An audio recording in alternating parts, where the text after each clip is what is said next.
Welcome to episode 2 of the Friends2Gether podcast.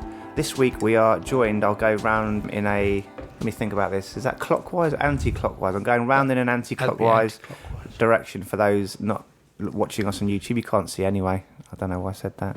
So we're joined today by Phil, to my immediate right. Say hello to everybody, Phil. Hello everyone. I would say he's a man of few words, but you're not, Phil, are you? As you'll find out over the course of this podcast, he's saving them up for the topics that we're going to get into in a minute. To Phil's right is Jack. Do you want to say hello to everyone, Jack? That's me. Hello, everyone. So we've got guest Phil, guest Jack, and we've got my colleague Molly, who's also a guest. So do you want to say hello, Molly? Hello, although Jack is also a colleague. He is well. Actually, yeah. You raise a valid point We're there. all team here. Yeah, it's all team here apart from Phil. Phil's actually part of the team as well. So Phil's a volunteer at Oasis, so Phil actually helps mainly with our weekly walk on a Friday, don't you, Phil? So do you want to publicise the walk as we've got the ear of the nation, so to speak? Yes. I do it for the reward rather than the remuneration. The walk on Friday is for anyone of any ability. We do walk, and there's some lovely, lovely paths which you may be unaware of around Cheshire, beautiful paths. But the most important thing, my aim in this, is that everyone should come the end of the walk in a happier place when they started. So the walk is just a catalyst. But we'd love to see a few more people. We do. We have the talks on the walk itself are really interesting, aren't they? And then we have a little cup of tea and biscuits afterwards as well. Yeah, we always have a little debrief afterwards to talk about what we've done and then plan what's going to happen the next week. Yes. And we try and mix it up, don't we, to go on different routes. It's lots different of different every time. routes. Yeah. It's a good crew, isn't it? All weathers, we're out there, aren't we? We don't let the weather stop us, do we, Phil? But I judge by the weather and how people's abilities, how well kitted out they are. And we do the walk so that no one's going to find it a pain, basically. Yeah. So please don't feel worried if you don't think you're a walking person. Yeah. It's not a problem. And that's we can accommodate you. every Friday at 11:30, and we meet outside our building, which is in Chesham High Street, next to the taxi rank. So it's opposite Boots and next to the taxi rank.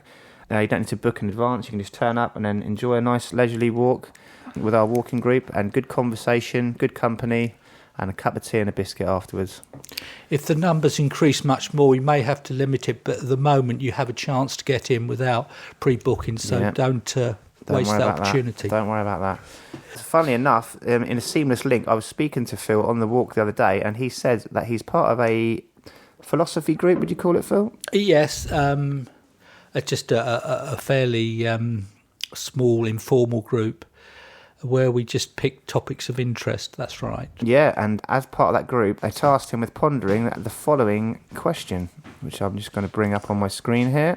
We've just been joined by another guest, Sonia, who you met last week, has joined us as well. So we've got another guest here to give consideration to Phil's philosophy question. Ooh, I should bring Sonia up to date. So yes. Phil was a member of a philosophy group, and they posed a question to him last week, which he thought would be a really good topic for the podcast. And Phil is about to read that question out to us and get our feedback on. Okay. He doesn't know that. He's looking terrified at me now. But are you ready? Are you ready for the question, Phil? So here we go.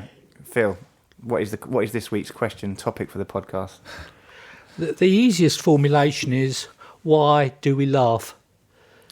Why do we laugh? Oh, why do we laugh? Serious question. Very serious question. I mean, you could say, well, what's funny, what's humour, but that has aspects of technical elements, like the rule of three. Go on, hit us with it. There was an Englishman, an Irishman, and a Scotsman. Da, da, da. Yeah. There's technical, rhetorical things that people like. Okay. Yeah. Another example would be, get Brexit done. 1, 2, 3. Mm-hmm. Or there's surprise ones, where there's a fourth one at the end. Make America great again. So you weren't expecting that last one. But they're all rhetorical things. Yeah. But that's not where I'm coming from, really. It's why do we laugh at all? Why do we laugh? What makes us laugh? What is it? I mean, it's a very... You've heard, I'm sure, of the analogy of the elephant and the rider. Go on. So the vast bulk of what we are is subconscious and unknown to us. It's like an elephant. And on top of us is the consciousness, the rider, this little thing. And most of what the rider does is it rationalises the way the elephant's moving. It doesn't control it. But it actually, says, oh, look, the elephant's gone left. The reason I've gone left, and it makes up a reason. Now, laughter's a bit like that. Laughter's come from somewhere very deep, isn't it? It's not a rational thing, laughing, but it's obviously something very deep. It's, I think, universal amongst all civilizations. So it's doing something very deep, something very meaningful, like being on social media all the time. It's obviously a need. What is it? What's humour? But also, Phil, culturally, that different cultures find different things funny, don't they? Famously, Germans have a different sense of humour to us, and they don't really get our sense of humour. English and Canadians traditionally share a sense of humour, don't they? And Americans, they say, don't really get the English and the Canadian sense of humour. It's so irony with the Americans. Cultural things, yeah. The thing with English people, they tend to be a bit more... In America, you can do anything. The world's your oyster. So irony is a bit self-defeating. Yeah. But if you're English and you're a bit limited in what you can do because there's so many people here and so forth, you use irony as a way of excusing yourself. Well, you didn't want to be great anyway, so you'll make a joke of it. Sort of the thing. great American dream. Nevertheless, what everyone does is laugh, even though they might be laughing at different things. Laughing at you or laughing with you as well. Yeah. Indeed. Well, I'm a very strong believer in the fact that humour is only funny if both people find it funny. If the other person doesn't find it funny, it's bullying. Mm-hmm. Yes. I read a little piece about that the other day, actually. Please. No, someone was saying, and I think it was in the Radio Times, that there was a podcast they'd listened to, and basically they were laughing at someone else's expense, and it was a bit. I think basically the guy who'd written this was just saying, that's not funny. I don't find that funny. It's not funny. Or because they were just like, know your audience. It's almost like they were doing that because they lacked material. Yeah. Did that for the first 5 minutes or things like that. Yeah, I'm happy to tune out that podcast. Yeah, is what he was saying. Yeah. Because it can work in the right context. It can definitely work if it's tongue in cheek. You've got to know the person. You've got to know your audience. If you're friends with someone, get away more. I think that's what it was. Yeah, I think he was saying no one knows this person. No, but if it's a stranger, you have to. The only totally safe form of humour is self-deprecation. I'd struggle with that. Right. Yeah, that's fine. Is that funny? Oh, it can be. People quite like it when you make fun of yourself. They feel safer. Yeah. Anyway, but no, sorry. I spend most of my day self-depreciating, to be honest, don't I? Well, be careful. Hopefully it's funny, Phil. I don't know. It will be funny, but in the end, people will think less if you do it too many times. So treat it with. People tend to laugh in the right places most of the time. Yeah, I do think that sometimes people think humour is a get out of any sort of. Yeah. It doesn't mean that you can do whatever you like. I mean, exactly. There's definitely a difference between. Or going close to the edge and just drawing back from it. Yeah, I think so. Doesn't give you the free will to just make fun of anyone about anything. I think people forget that. But we'll never laugh down either. That's another rule of thumb, isn't it? Never laugh down at somebody. No, that is horrible. Yeah, that's bullying again, isn't it? When you laugh down at people, laugh with them or make...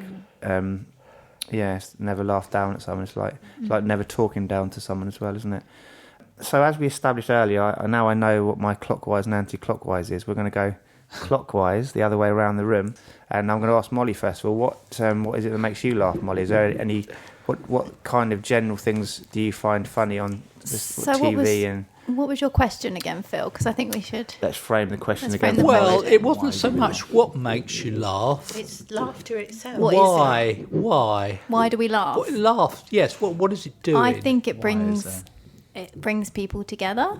Definitely. To share a joke with someone or a group of people is to form a bond. I know that when we've been sitting in the office before and we've had a bit of a joke about something that's happened and we've all laughed together and it feels like a shared connection, and that really can boost morale in a workplace or a friendship group. De-arms the tension as well, sometimes. Yeah, I'd say that's one of the reasons that we laugh, and is to create a connection between people. That's bang on. Yeah. Sorry, I've answered the question now. No one else gets the question. Yeah, that's the end of the podcast for another week. Not at all. Go on, but just expand that. So in forming that bond... Yeah. So a person says something, you listen, you laugh, the other person laughs, that bond's sealed. Yes. It's strengthened. Yes. But what are you doing when you strengthen that bond? What are you doing when you strengthen that bond? You're getting to understand someone more. You're getting to take the barriers down on them. Yes. You feel like you can maybe chat to them easier, approach them easier. That would be what I would say. That's, again, perfect answers. But outside of the recipient and the giver and the recipient of the laughter, yeah, the rest of the world. What's that then? I think it's the sink, kicking or off, is it isn't your it? Is it your tummy? stomach? Because someone wants dinner, or the It's not sink's there. someone's stomach. Sorry, Phil. Kicking off. No. So my point being, yes, you're increasing the bond between you. That feels good. Yeah.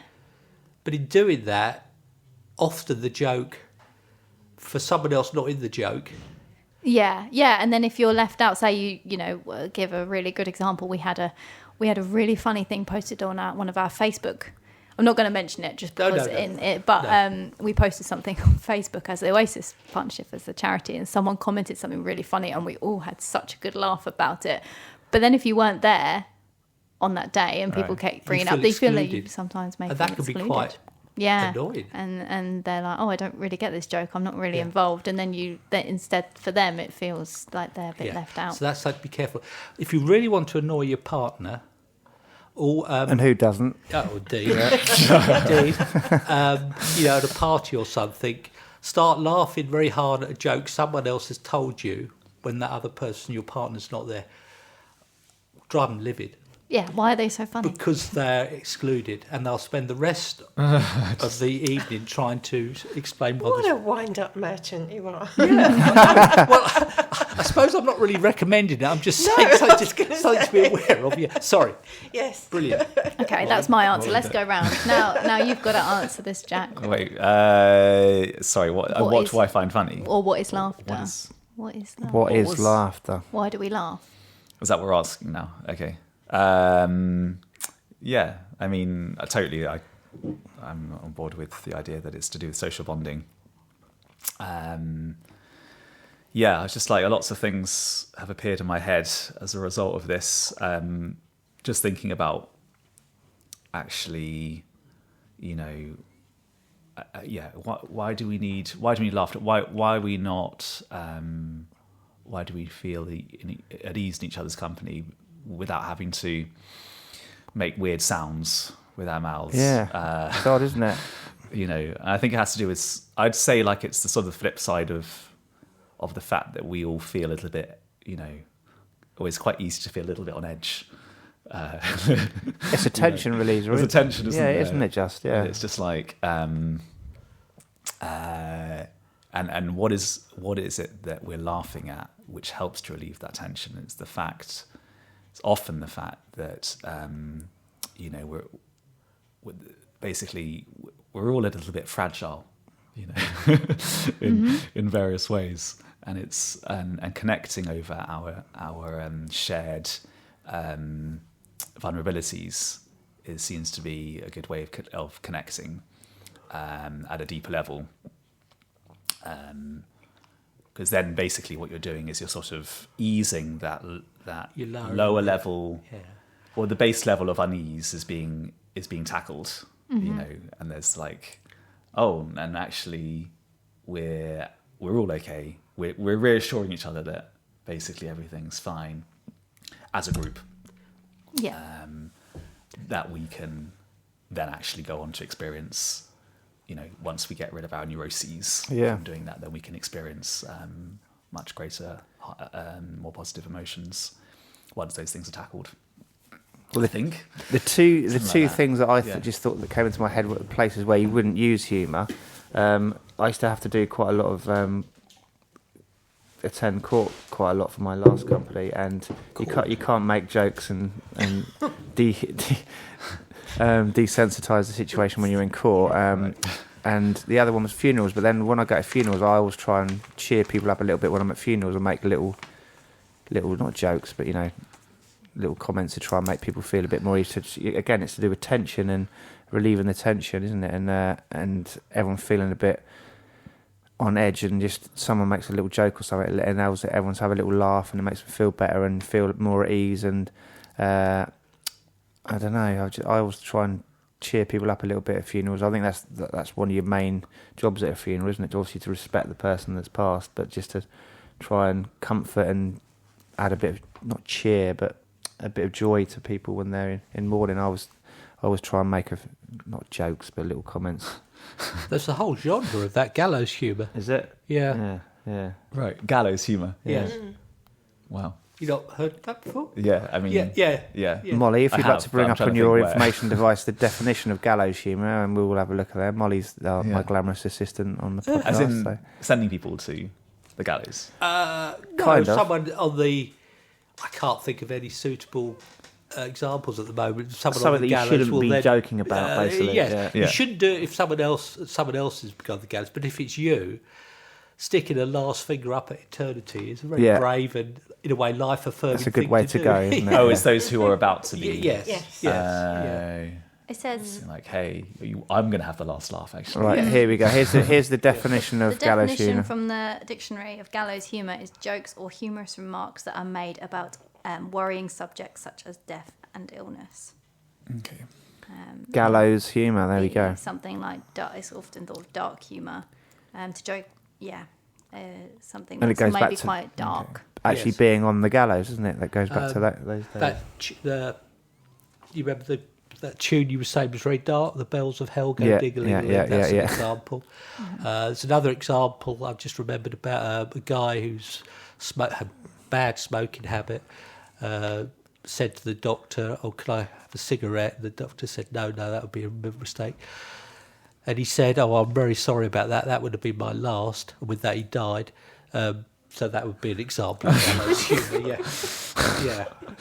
Why were we talking about that song? Can you remember why? To give it some context, with me and Phil on the walk actually last week, we were talking about. So this was a song sung by the soldiers in the trenches in World War One, and they didn't know if they were going to see the morning.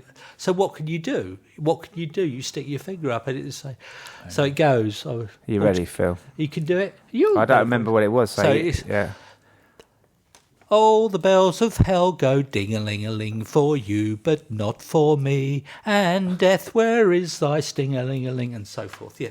So that was. This is quite a jolly ditty. Yes. Yeah, a jolly It's a ditty jolly in an ditty on a very unjolly black situation. subject. Yeah.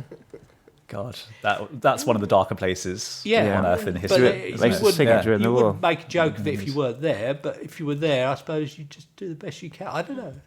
Again, it reminds me of relieving the tension. Like there's the famous story of during the war that on Christmas Day, the England and Germans had a game of football, didn't they? Like they broke for an hour, had a game of football, and then went back to try and kill each other again. Which is mad, isn't it? Well, so Very brief interlude. You thought about the sort of social.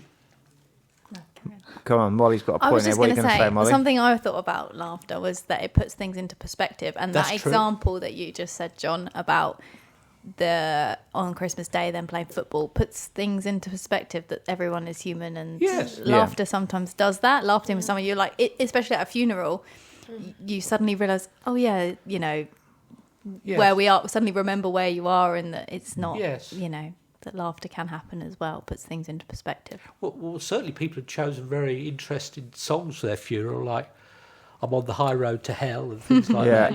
So, again, thinking that will give someone some pleasure when they're not there. Always look on the bright side of life. I saw one suggested very the other much. day. That's an excellent example. Yeah. Or the other one, the Burn Baby Burn, Disco Inferno. Disco Inferno. Okay, very good. What are you having, Sonia? What's your funeral song? Have you decided?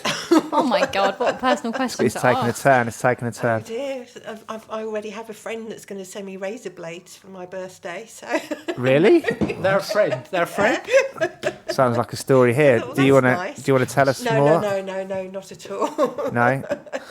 That's for another time. Was that done in a nice way then, or? Well, no, I was just commenting on the news and, how I miserable see. thing is. And, That's gallows and then humour. I was told, Yeah. it's all right, I'll send you some razor That's blades. gallows humour. Yeah, perfect example of it. Yeah. Perfect example of gallows nice, humour. Thanks. Yeah. No, but like you say, like everybody's already mentioned, social bonding really. It diffuses the situation. It makes you feel that you're part of something, that you're thinking on the same level. And yeah, it's... In the know. Yeah, You're in the know. know. Yeah. Here's another question I've got. Do Go you on. think humour and comedy is under attack Oh, definitely. in our culture? You cannot get away with what he used to before. Yeah, Ricky Gervais made a good point during his stand-up thing the other day that just because a comedian says something, it doesn't mean they believe it. That's where people go wrong. They think that he tells all these jokes about all these different subjects, and then one particular group will pick on one thing that he said and completely ignore all the context, all the other jokes he said about that the other groups could probably be offended by, and they think that he thinks the joke that he's saying, but he said that's not the case at all. That with humour, you don't necessarily believe the thing you're saying. You're just exaggerating a pre-existing stereotype, preconception, aren't you really? Yeah. Okay, so I think this talks about the business of jokes to strengthening a bond between two people can exclude another group. Now, if we're in the age where everyone hears everything, that's much more likely to happen, the excluded group. Those that... Anyone watch Father Ted? I used to watch Father Ted, I used to love that. Yeah, so there's one where he unintentionally is thought of as being a racist because the jokes that are funny, some contexts are not funny if the wrong people hear him in the wrong context. That was a point well made, So I would do an impression of the father, the priest, the main guy, but being with our background as a charity in alcohol and drug recovery, I can't really do an impression of at all. No, I wouldn't recommend that. the main guy, the old guy. But if jokes are meant to be an intimate exchange, it's no surprising people not involved. I mean, think of some of the things that humour can do. It can be racist. It's making fun of an excluded group. It can be sexist. Men often make... I can't speak what women... But I suspect women make jokes about men, and men make a lot of jokes about women, do. I did one on this podcast earlier today, didn't I, about them being louder than us, women being louder than us, and us being louder than them. I think that was fine. I mean, you can say generally men are taller than women. No one's going to argue with that. And they probably do have louder voices. No, men do. We do, That's Basically, it was to do with the technical thing about men having louder voices. Yeah, but you're talking about peaks and troughs, aren't you, in terms of... on the screen as well, peaks and troughs, Peaks and troughs. Peaks and troughs. Yeah, the sound waves, the mountains and the valleys on the screen here. No, that really could be misconstrued. It could be, peaks and troughs, Not at all. Son, you've just been cancelled on the internet. Oh, well, it's nice knowing you. All right, and there were 4. Okay, so that's all great. But think about it. What's the equivalent of the joke in primates? In primates? Yeah. Throwing excrement at each other. I wasn't thinking of that. No, surely that's negative, isn't it? Punching someone who's got some crisps. But they do. They show their teeth. The They do. Don't they? Monkeys. So they're negative things. They're constantly But falling around. what about positive? If a monkey wants to improve their social bonding... grooming. So they groom each other. Yeah. But you see, if you did that now, you could be had up for assault. Yeah. What's a monkey got that we haven't? I don't think anyone's ever groomed each other, though. Well, you say that. Phil just groomed me. Why have they not? Why are monkeys innately going to find grooming a better social signal than we would? Is it about that comfort, do you think? Yeah. I'm thinking of something really basic here. And also because we speak. Speaking words. We've actually got words to express how we actually feel rather than just by a monkey actions. would fight, although they do seem to have jokes. Like, for example, monkeys have 2 warning words for predators. Two signals. They've got one for things that come up from the sky. That elicits one, eagles and things. Right.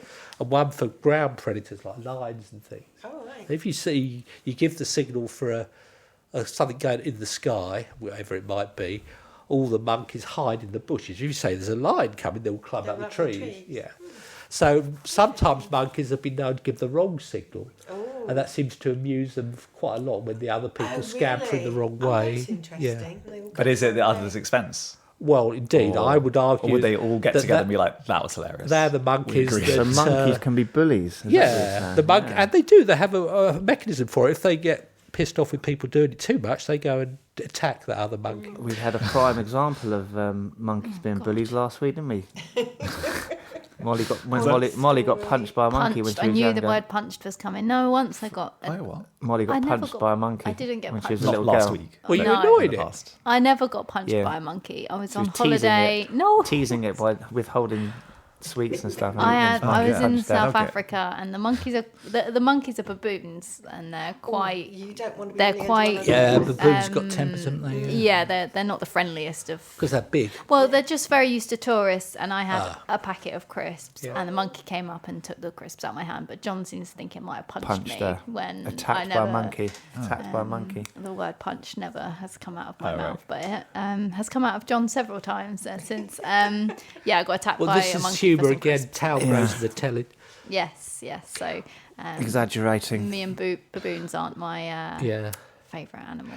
No, my thought was that monkeys have more hair than we do. So they need Yeah. more grooming. Yeah. Well, Yeah, and speak therefore- for yourself. Me and Sonia are quite, Yeah. what's the word, like But hairy on our heads. there's a lot of area you can groom on a monkey. There's less hair you can actually. Finer hair, Yeah, isn't it? and we've got. I think you've got voice. So I think we've developed this as an alternative to grooming. Yes.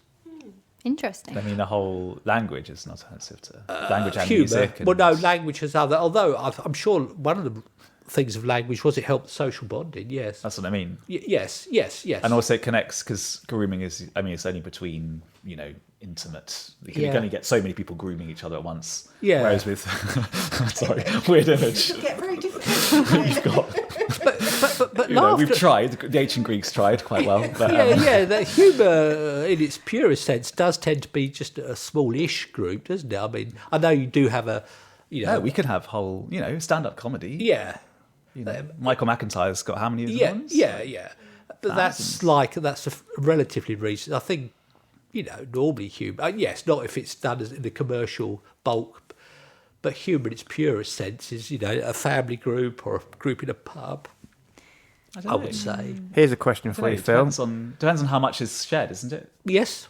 As you It's say, different. I suppose it is perhaps a prerogative of a professional joker to be able to do it in a large hall because they're pulling people in where they can't look at their eye contact and their body language, and that's why occasionally they make a mistake. Sorry. Yeah. Yeah, so here's a follow-up question then. If monkeys indulge in humour, do they also indulge in music? Have they been found to like make rhythmic patterns, and do they entertain each other with music and stuff? Molly, would you like to look on the information? I have no knowledge Twice of that do at all. monkeys make music? What, just for Not the pleasure? monkeys, obviously. No. But Hey, the hey real with the monkeys. Which Hey, monkeys? with the monkeys, not Monkeys is those quite a guys. large It is, isn't it? Yeah, I know. group of Primates. Do different species. primates indulge in musical activities? Maybe that's the Google pleasure. question. Yeah. This is interesting. It says that they can learn to play music like drumming, like a human, in return like for biscuits. chimpanzees. Yeah. But they have a sense of rhythm and they like to dance to music. if it's Yes, I can played. believe So the rhythm. That Yeah. might be quite Yeah. an interesting thing that if they hear music, they quite often sort of The original. dance along to it. But that's primates that are particularly like chimpanzees, who are the Great apes. closest form Yeah, closest. Yeah. to us. Wait, chimpanzees have a sense of rhythm? Yeah, Yeah, that doesn't. Yeah, and they can learn to play instruments, but they have to be, they have to kind of be taught. So, apart from Molly, has anyone else ever had any run-ins or incidences with primates? We'll go anti-clockwise around the room. Phil, have you ever met any monkeys or? Not personally, but Helen, when we went to Nepal, there's the monkey temple. Helen was drinking from her flask of water. The monkey tried to take it from her. Unbelievably, Helen held on to it, and eventually the monkey gave up. I thought that was brave. Helen v Monkey. Yeah, and Helen won. She's not going to let any monkey have her ice cream. We'll have or to her- congratulate her when we see her next. Well done, Helen. See, that's what you should have done, Molly. Stood firm with your crisps, I was like whacked 10 it one years back. Yeah. Um, Oh, right, I thought it was last week. wasn't it? No, it Oh, was we about didn't have 10 any time years scale old. on it. Yeah. Sonia, have you ever had any incidences or met any primates? Luckily, no. No, Well, not even in there was- Ibiza in there were the some old people days. that I was like, Yeah, you would liken to. possibly mistake as them. primates, but I held a monkey once on Ibiza. I went to Ibiza when we were little, and they used to They like have monkeys, on the Have beach. Yeah, monkeys they, in Ibiza? yeah, they on the beach. They used to Oh, like yes, take the them around to get photographer. to get your picture taken Oh, by oh, monkeys. Was it like I a see. pose almost in a zoo? They don't like naturally have No, monkeys in but Ibiza. this thing was Yes, I'm terrifying. surprised at that. It was terrifying. Yeah, Yeah, it was big. I can even remember it now. And like me and my cousin didn't want to do it basically, and our mums were trying to make us do it, and we're like, trying to stick this chimpanzee on us, and we're like, no, thank you. A chimpanzee? Yeah, it's a big old chimpanzee. Yeah, it's a big thing. Yeah, They're so gentle. Well, it's They are terrifying. until they're not. Could rip your arms off, couldn't it? They're very Yeah, strong, it's but I true. presume it's I think been they do rip each habituated. other's Yeah, arms. you'd have thought so. Well, they were Had quite bullied, I experience. think, because the blokes used to knock them around a bit, didn't they? And, like, Well, push yes. them here and do all I'm that sure jazz. that's true. Yeah, oh, Brutal blimey. side of human Jack, have nature. you had any run-ins or Run meetings with primates? took on a Ever whole been gang punched of by a gorilla? I think you'd know about it, wouldn't you? I'd like Yeah, to you can consider have myself David Attenborough, but no, I'm not. I've encountered spider monkeys Oh, yeah. in the Amazon, Ooh, yeah. Oh, right. which are quite cool, actually. They're quite playful, yeah, and they're not intimidating because they're quite small, really. Yeah. I don't think they'd bother taking you on. I get intimidated by pigeons. You know, Yeah, got they're enough of them. annoying. They are annoying. I've had that in. Yeah, You should. Well, I don't know if I've told this story on this podcast, but I nearly got framed for murder over pigeons. So we'll get back onto that one in a minute. So I don't like pigeons at Framed all. for murder. Yeah, Or it's something you want to discuss. it's quite funny. Again, it's gallows humour, Phil. It Yeah. goes back to the gallows humour. Yeah. Do you want me to tell the story? We'll let you finish off, Jack, about your fear of pigeons, and Oh I'll no, tell just you when why. they start mobbing you. big old then things, you aren't they? can be Yeah. Like, okay, One pigeon you I can handle. don't want to but- be here anymore. Yeah. I mean, in seagulls, particularly, actually.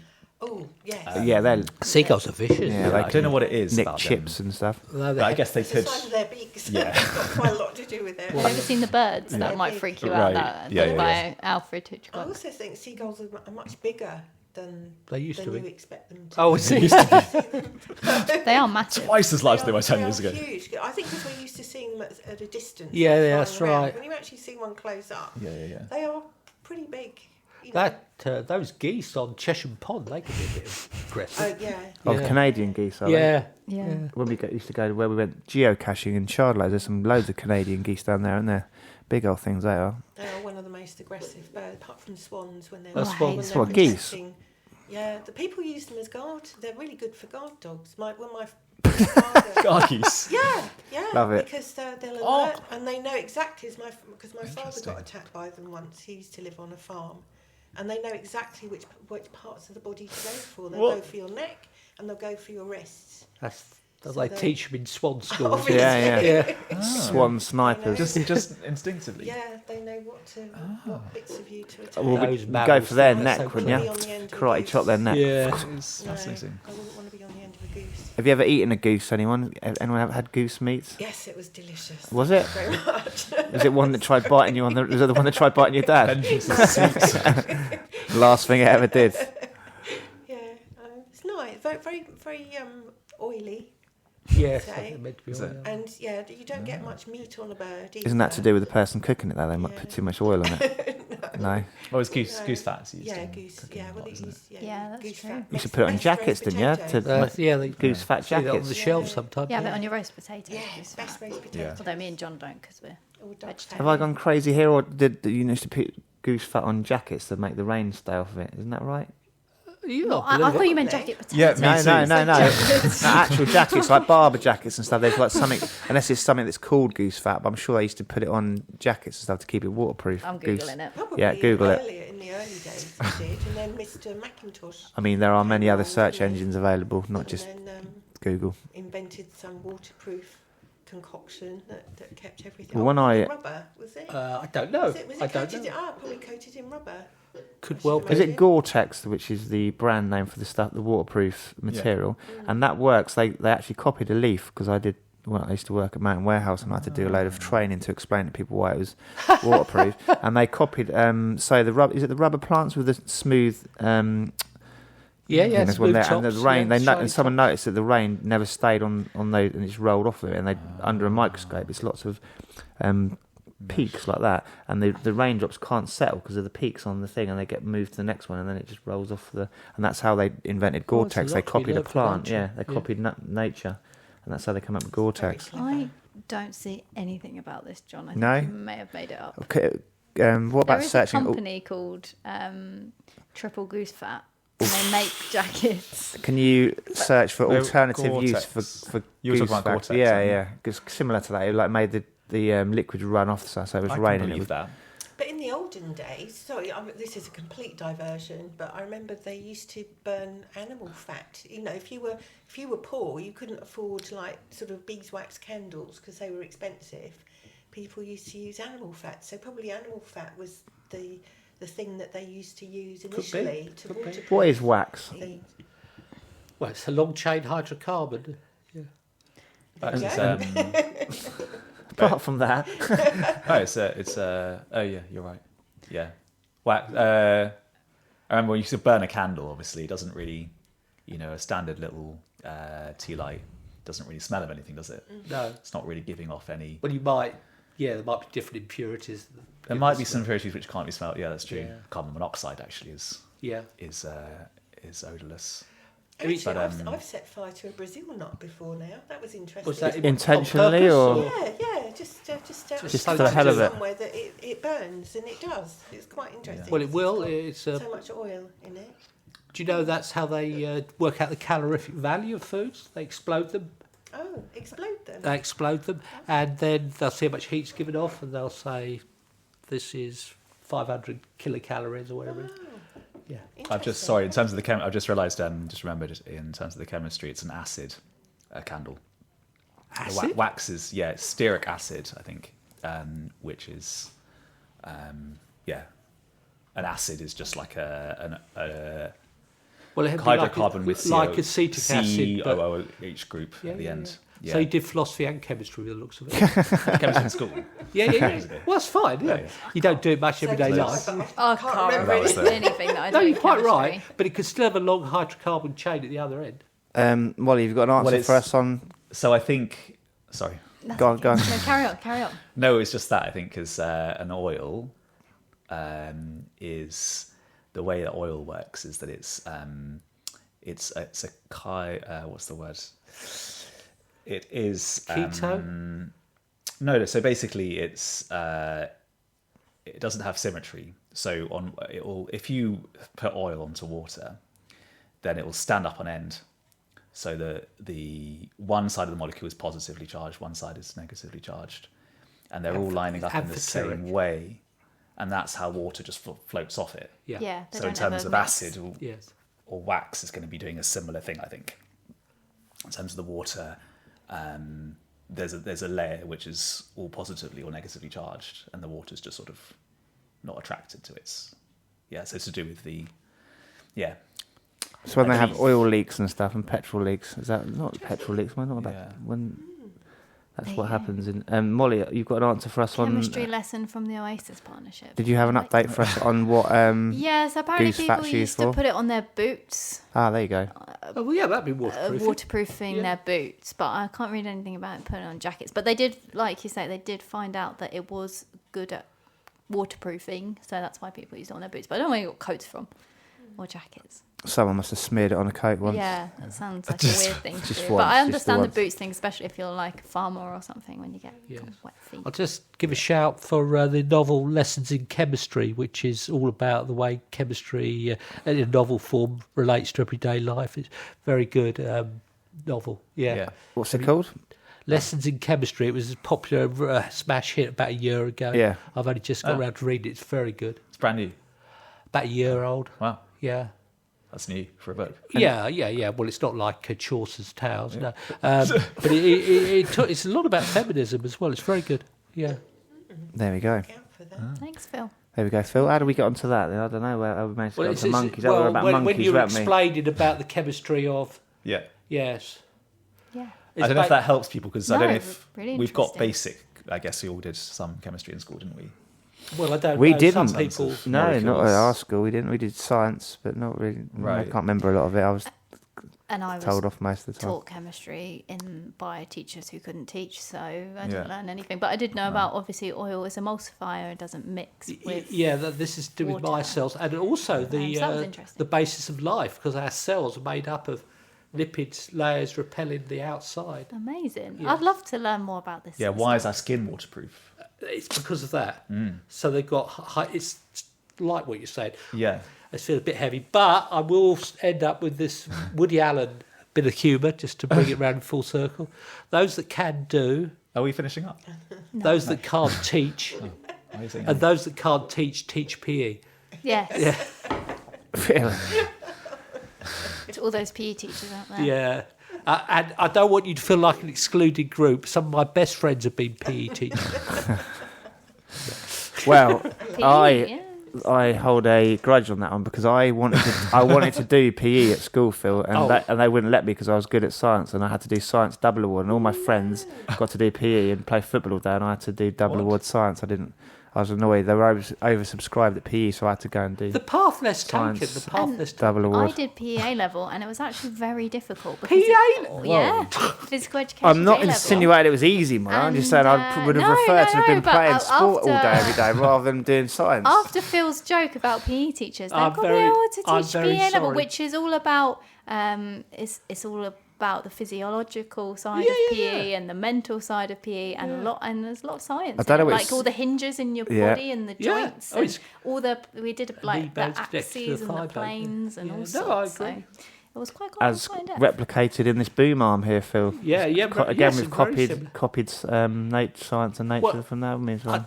I was an elitist till I recognised I wasn't good enough to be in the elite. Then it powered a bit. But I remember someone saying to me, and I thought this was one of the best things I'd ever heard. He did the same degree as me. He said, if I get a 2-1 or a first, I'll go on to do a PhD. If I get lower than that, I'll become a Morris dancer. Shut up. And Quite a distinct binary between I us. met him a few years afterwards, and he said, God, I wished I'd got 2-2. So it became He didn't enjoy the PhD at all, Morris Oh, dear. dancing. So the road less taken, we never know, do we? Yeah. I always think about that. My mum constantly reminds me about have you ever seen sliding doors? Yep. Yeah, constantly. Like one thing would, like, you never know if you live 2 lives what your life would look like, and I constantly think about it. It's such a big question. But if you'd taken that one opportunity, or you'd moved to a different place, you know, if there was 2 houses you were choosing between and you chose that one, like, imagine how you wouldn't have met the people you met. And thinking about Absolutely. that too much really messes with my head. I was mentioning this only yesterday to someone. That they were asking me about how I got my job here, and I said it was a bit of a sliding doors moment. So I'd applied for an admin role, and I'd been interviewed.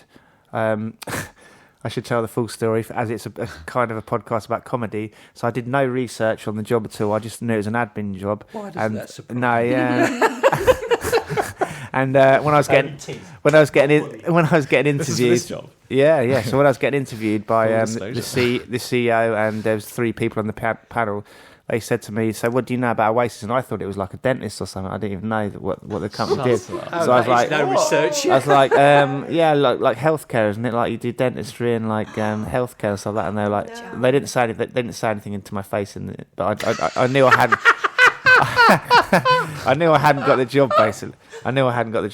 After that point. And anyway, You did get the job. Well, here you go. So this is. Yeah, 100%. This true. is where the plot The thickens, kicker. you know. So we were at our old building. For those of you listening or in the room that might have been there, it's a 3-story building. So my interview was on the 3rd floor. So we're going down the stairs, and Teresa, who won't mind me mentioning her name, said to me, "Do you want a tour of the building?" And I thought to myself, not really. I know I've just been rejected for a job. I just want to get out of here as quick as possible. And I watched a sitcom called Curb Your Enthusiasm, and there's a guy called Larry David in it. And in one of the episodes, someone offers him a house tour, and he says no. And then there's a whole skit about how ignorant and rude he is for not having the house tour.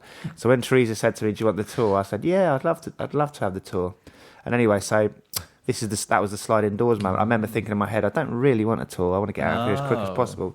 But out of politeness, I said, okay, I'll take the tour. So on this 2nd floor, we hit a right, and we went into a room, and there's a podcasting studio in there. And Teresa said, "Oh yeah, we're trying to get into podcasting." And I was like, "Oh well, I do a weekly podcast." Did you? You did one before? Yeah, I did that That's before I it. started here. And she was like, "Oh, you didn't mention that upstairs Yeah, in the interview." I was like, "Oh, no." And then she went to the next room. There's a music studio, and I was like, "Oh yeah, I've got my own music studio at home. I did music production at uni Suddenly and stuff." you were on the right track. I know, yeah. And then she's like, "Oh, you didn't mention that upstairs." And then went into the next room. There was loads of musical instruments and stuff in there. And she's like, "Oh yeah, we're trying to get into sort of offering people musical lessons to get them engaged with us, so we can get their, something easy to get their foot in the door kind of thing." And I was like, "Well, I play guitar. I've been playing guitar for like 25 years." And she's like, Oh, you never mentioned that in the interview. So we had this chat, every room she took me into, I had some kind of experience in. So I'd left, and then about an hour later, I got a phone call from Colin, the CEO, saying, Catrice has just been telling me about your podcasting and your music production and stuff like that. I think I might have a role that might be better suited for you. Do you want to come in tomorrow and have a chat? And I was like, yeah, I think I will. So I came in the next day, and then Colin said his son was going back to university, and he'd been doing the podcasting and the music and all that jazz, and they needed someone else to take over. So that's how I got my job here. So that was a sliding doors moment. Absolutely. Whoa. I didn't want the tour.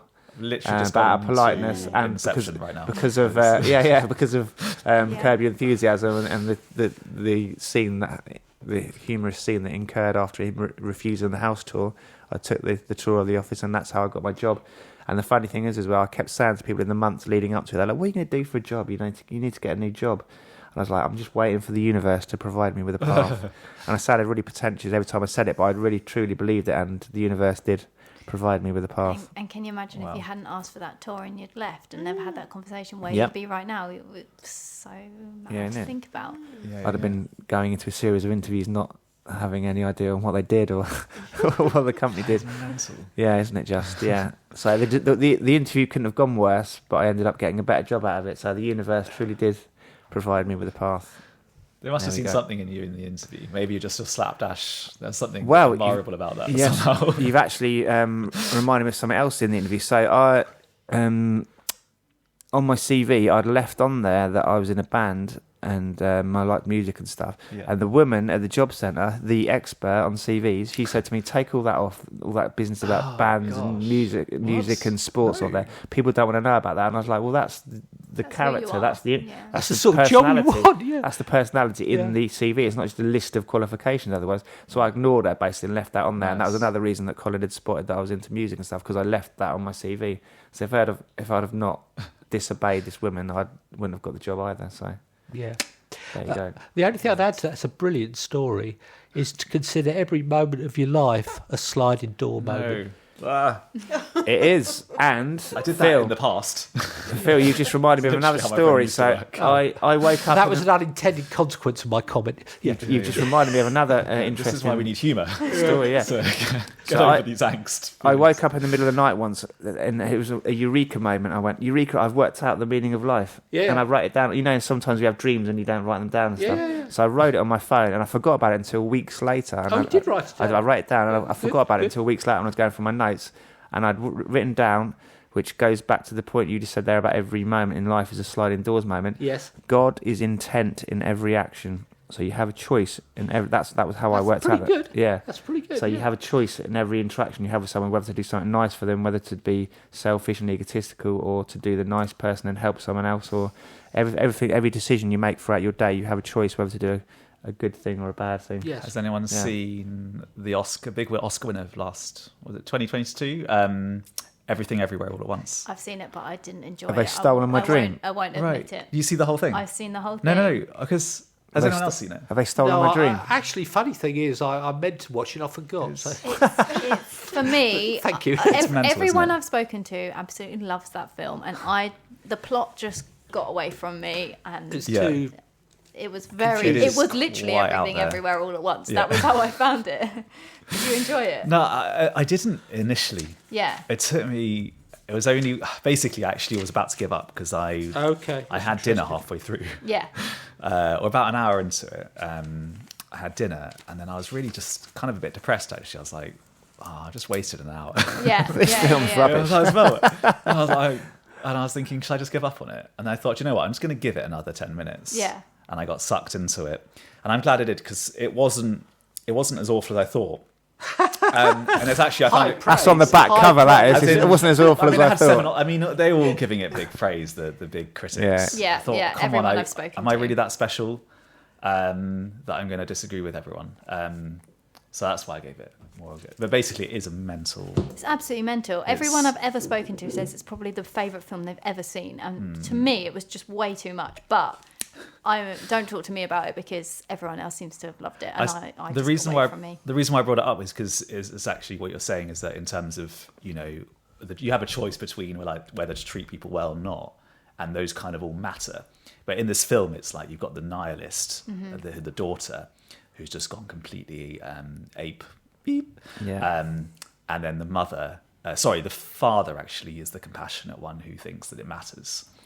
And yeah, basically there's this, it's so clear, the difference between the way they approach life, that she's just pure destruction, and he's like, If you live your life doing matters. a series of joyful incidences, you yourself become joyful, don't you? That's But this film really makes it stock. It's like, Yeah. if you go to the extreme and just say nothing really matters, and I'm just going to embrace this, what is it, donut, isn't it? The donut of everything, which is just what's that, basically... the It's basically like the hedonistic, objective way of understanding the universe is like the donut and everything. I think it comes from Buddhism or some Eastern tradition, that there's this sort of all-encompassing way of understanding the world, and it doesn't necessarily make sense. It seems chaotic. It can be completely chaotic. Yeah. That's I mean, very I may be understandable. completely wrong in this, but this is how at least it's portrayed in the film. And then actually, as a human agent, we're essentially if we're going to look at the world in that way, how do we then interact with the world? We're just going to be, the way that the daughter is approaching it is like, come with me to the donut, she says to the mother, and you'll be free. You understand the world. And she's like, will I though? Because you don't seem that happy. She's like about to come with her, and then basically she's like, no, I think it matters. Despite all the torment we've gone through in life, despite the fact that I've messed you up, and I'm sorry about that, I still think it's worth going through with things and trying to make sense of it, even if it only makes sense for a few moments. Yeah, is the quote. Then it's still worth. Yeah. It's still worth it. Yeah. All I would say is that people who fight shy of philosophy, that is extremely philosophical and has been the subject of debate for centuries. So don't be shy of it. There's stuff that you might like, except for Molly. Alan like Watts the film. famously says, if you knew what was going to happen every day, you wouldn't get out of bed in the morning. Absolutely. Yeah, it's the little road bumps and the things that go wrong which make life worth getting out of bed for, isn't it? If you knew exactly how your day was going to go, you'd soon get bored, wouldn't you? If everything was perfect, the perfect temperature, perfect food, perfect, you'd be like, I can't be bothered with this anymore. It's boring. It's the little imperfections which makes life, isn't it? Yeah, the colour. Yeah, absolutely. Actually, I've got a small question. Go on. Are we talking about a ring donut or a jam donut? It's a ring donut. It's a ring donut. Okay, I was just trying to. Yeah. It was a very weird film. I mean, I would recommend you watching it. Obviously, there's loads of hidden meanings, and people more intelligent than me can pick up some of those. Don't say that. No one's more intelligent. I mean, than has anyone ever seen the film Parasite? That's a brilliant film. I like Parasite. That's a brilliant film. I like Parasite. That has a lot of meaning to it as well, and that's not quite as hectic. So I definitely recommend that, and that's got a lot of meaning to it. That was best film, wasn't Yeah, it, in the Oscars, yeah. despite being a foreign language film? Yeah, it's absolutely amazing. The meaning behind that film, there's so many meanings to it, and I love that. I just couldn't quite get my head around Yeah. that. And that's fine. Your Well, it's a bit like interpretation's valid as anyone else's. one of Christopher Nolan, who did Inception. Yeah. Oh, yes. And I've seen loads that. of That's other. good. One of I forget the name of it, but a couple of films ago he did one which was really critically, I think people didn't really like it because it is too much. It's too clever for its own. I don't want to swear again, but it goes off its own. Yeah, sure. We get the impression. What was that called? I haven't seen it myself, but that's the impression I've got from people I've spoken to about it. What was his name? Christopher Nolan. Thank you. Yeah, he does all these quite large theme movies. Inception's all about dreams and how do you know whether you're dreaming, and I still no idea what happened in that film. At the end, I couldn't work out what's going on. yeah. I saw Is it this. Oppenheimer? I saw No, this that's his most critique. recent one. That's That a was great quite film. Tenet? Tenet, yeah. Yeah, Tenet. Oh, sorry, I've just realised on the screen you're lining them all up. Yeah, yeah. That's great. That's British-American filmmaker. There we go. Yeah. And so it's a taste thing. Some people love his films, some people Yeah. don't. But I thought he'd done the Batman film. Yeah, Dark Knight Rises. Oh, he did The Dark Knight as well, look. Oh, wow. yeah. Yeah, two of my favourite Batman films. I like those. There's a lot of stuff out there, a lot of interesting stuff, and you don't get to know about it. I always feel bad when I find out about something because I think, how much else is out there I'd like if I only knew. Yeah. Yeah, absolutely. So we've got about 10 minutes left of our podcast today, and we like to end up every week with a mindfulness conversation from a list that me and Molly found. Today's mindfulness conversation is going to be, what is a language you love to listen to even if you don't speak or understand it? And we'll start with you, Sonia, because you were almost jumping out your chair there. That's an easy one for Go on. me. I was, many years ago, how long have we got? 10 minutes. many years ago, my Saturday job, which was also a late night Thursday job as well, was working in a big shoe shop, actually, in Oxford Street, called Lillian Skinner. I don't know if people remember that. Apparently it was the biggest shoe shop in the world because it was on multiple floors. Anyway, that's beside the point. I overheard one of the floor managers on the phone one day, and I overheard this conversation. And because my father comes from Eastern Europe, I've heard Polish, I've recognised Ukraine, Russian, and I thought, maybe it's Yugoslavian or something. But I couldn't pinpoint what it was. Yeah. And when I plucked up the courage, because, us minions on the shop floor didn't really talk to the managers, that wasn't our place. I was amazed when he told me it was Portuguese. And I'd always thought Portuguese would sound Spanish. Or, it doesn't. No. It's the most incredible. I just love hearing it. So I have learnt a few words since, but I had a friend who's Portuguese, and she obviously used to talk Portuguese in her family, and I just was fascinated by it. It's a completely different sounding. Were you harbouring dreams of marrying a Portuguese man and running off to Portugal at this point? I have been to Portugal a few times, and I do find it a lovely place, and also they like us as a people, because apparently we're the only country that we've never been at war with. Really? Yeah. That's unusual for us. Exactly. Yeah. Every other country in the world. But we're, And Is this the shoe shop you were working in where you had the bomb scare? No. Sonia was working in the middle of central London when there was a IRA. That was in Debenhams. Was it IRA or? Yeah, it was the IRA. Yeah. And it was on the actual shop you were working in, wasn't it? The bomb was placed on in the same corner. Yeah. Wow. Did you put it there? No. We've got her on the podcast. It was you, wasn't it? You've evaded the British intelligence all this time. She had. It certainly wasn't. There was mention a minute ago. Yeah, it was. She decided to detonate it or just tell someone and walk off. So I actually went on when I was in Belfast, I went on a black taxi tour cab with someone who was former IRA, and he'd actually planted bombs in London before. Wow. Really? Yeah. Just kind of casual thing you tell people in your car, in the black cab, isn't it? No, that's what they do. So you either completely off topic, but if you ever go to Belfast and do one of the black taxi tours, they're either really pro English or really pro Ireland, and they all have a real big history in the divide. And the guy we had was former IRA bomber. Wow. Very interesting. Well, he told you that, did he? Yeah. Well, we've been to prison. Volunteered that. We've been to prison, and that's the whole point of the taxi tours, is that they're really, really biased, and they're fantastic, and I loved it. That's amazing. Yeah. Sorry. Why did you find it interesting? Just because I think we had this conversation last week, actually, on the podcast. About Irish history. Yeah, about Irish history, and we don't know anything in this country. We're not taught it. And for me, always been the IRA are the worst people, and it's just interesting to hear such a different perspective, and it taught me so much. Yeah, you just have to watch that Ked Loach film. There's other things, though. I mean, there's the Irish Civil War. It's complicated. Yeah. Someone I knew, same sort of thing. He was saying that Mountbatten, yes, deserved to be killed because he flew a Union Jack in a foreign country. That's a bit divisive, isn't it? Yeah, just because he flew a flag. Yeah. Phil, language. Any particular language you like listening to? Well, I say I'm a bit preempted by Sonia's because I really like Spanish. I hadn't realised it was different to Portuguese. Very much so. But it's the rhythmic flow. It's the Latin. The up and downness of it. It's like poetry in motion or something.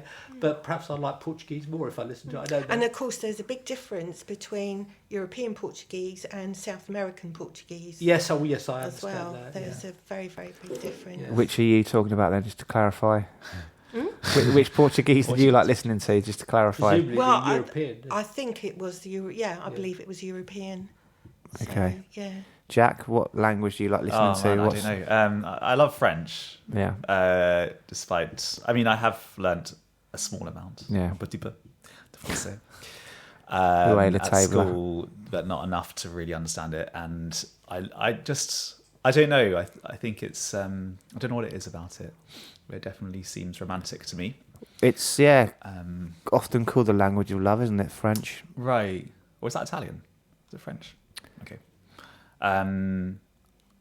What other languages? Yeah, Eastern. Actually, the other day I had a similar experience. I had some people just chatting on the train, and I really had no idea where it was from. It was like this weird. It's bound to be Portuguese. Mix. It might have been Portuguese. It wasn't. I thought Portuguese was spoken pretty fast and kind of unintelligible, but these people were, and they were quite clear. Yeah. I think. But it sounded. I don't know. It just spun my head actually, because I was like, it threw you. Where in the world is that coming It's from? funny, isn't it, when you actually hear something and you can't quite pinpoint Yeah. where it comes from. Well, I think it sounds like you've got a good ear for linguistics. So for me, I'd probably just ignore it. But you at least you think, is it that or that? I think that sounds nice. I kind of noticed it even more recently when I've been going out, and again, I don't mean this in any particular racist way at all. We'll be the judge of that. Linguistic way, yeah. But sometimes when I've been out shopping, and it annoys me because I can't overhear other people's conversations because I can't actually understand the language that they're speaking. So you'd like to be able to... Yeah, I like Get to... your I'd like Google to be able to Translate out eavesdrop. and turn that on, and Yeah, you'll be able to see exactly. it'll pop up on your screen what they're talking about. Yeah. I mean, it's lovely, I'm really, it's nice to hear all the different languages. But You want to be nosy in another language. Yeah, I can't even I don't eavesdrop think on a anyone could conversation. call that racist. I think that's perfectly... You've already been That's called cancelled nosy. today, Yeah. so Actually, the other language that I heard speaking in its native country, which I hadn't heard before, was Welsh in North Wales. Yeah. To actually Welsh hear, is nice to listen to. I think. to actually hear people, like in the street, just conversing in Welsh. is that because you like Tom Jones? Lovely. Or- Yeah. Really lovely. No. One of my closest friends speaks Welsh. Molly, Oh, it's really lovely. what's your favourite language to listen to? And I was going to say French. I think it's such a lovely language to listen to. The flow of it is very nice. I can't stand German. Sorry Why to is any that? German listeners. I don't know. It's just ugly. I learned German at school and hated every It's the moment flow of of it. It's too... It's too. It's very staccato. punchy. Yeah, isn't it's it? very harsh. Yes. I don't like it interesting. at all. Mm. I That's learned it. interesting. I learned a lot of Yeah. German, and every And time I yet that's listen to where it, our language comes from. Yeah. Mainly I like- German, the yeah. smattering of French. yeah. well, I can offer an extra country to that one. I always thought the Italian language sounded really Oh, it is nice. fluent and Yeah. sexy, and and as Jack says to me, apparently that is the language of love, I don't know. not French. One Maybe of it's Italian or it's one of the two. Anything French but or British. Italian. Not Yeah. English. It's a matter of personal But I always opinion, isn't it? wanted to speak Italian because I thought it sounded a really expressive kind of Yeah, you language. could say, They talk please with it. put the bins out, and it still sounds nice. Yeah, and they get If your first love was a German person, then you'd probably say German was the language of love. maybe, but it depends how it finished. You might not like Germans because of that reason. Well, indeed. Yeah. It could go both ways. It could do. Yeah. And what a perfect place to end it on today. So thank you for your company today, everybody. We've covered some great topics, a wide breadth of topics, haven't we? So from our starting point to where we ended up, which is what I always like a podcast to do, just go very fluid and very organic and see where it goes, and you get really good stories and really good conversations and really good inputs from everyone.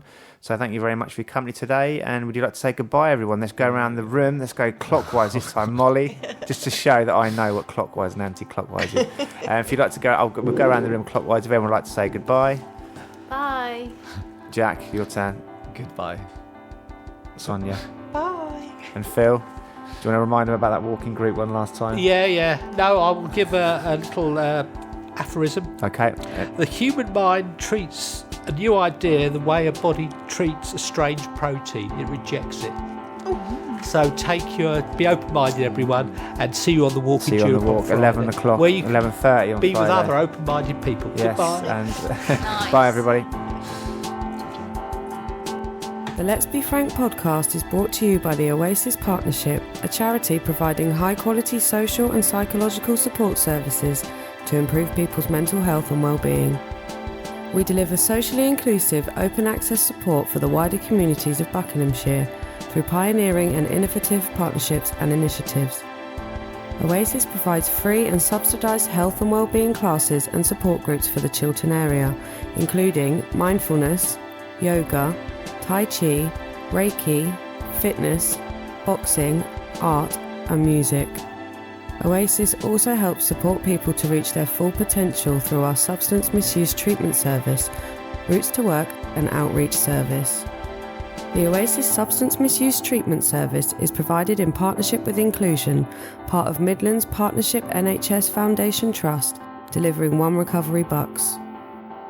The Let's Be Frank podcast was launched in tribute to the memory of long-term Oasis patron and world-renowned cinematographer Frank Hodge, and is recorded in the Frank Hodge Podcast Studio, our new community podcasting facility launched in his honour.